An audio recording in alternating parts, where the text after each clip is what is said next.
Viem, že prebieha podobná súťaž v rozhlasových študentských rádiách a už ako študent pred pár rokmi dávnejšie som si vral, že niečo takéto by mohlo byť aj pri televíznych reláciách. Práve silné individuality a skupina ľudí na Katolíckej univerzite na katedre žurnalistiky to dala dokopy. Je to veľmi dobrá myšlienka. Veľmi sa mi tu páči, som rád, že som teda túto ponuku prijal. Treba takto mladých ľudí podporovať a aj preto som sa teda rozhodla, že prídem a tento prvý 0. ročník teda nejak tak rozbehneme.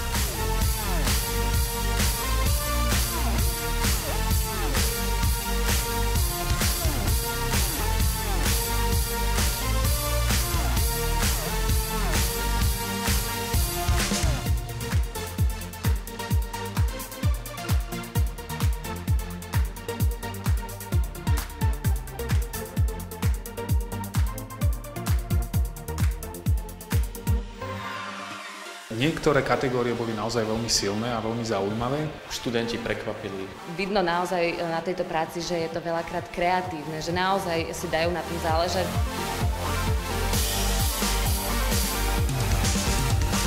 Tá súťaž musí pokračovať. Je dôležité, že ste ju spravili, že sa vôbec urobila, že sa to rozbehlo, že je na čo nadviazať do budúcnosti a myslím si, že sa to rozbehlo naozaj veľmi dobre a všetci, ktorí tu boli a ktorí budú odtiaľto odchádzať, musia odchádzať len s dobrým pocitom a verím, že teda vy ako študenti a vaši nasledovníci z našej univerzity budú stále pri tom.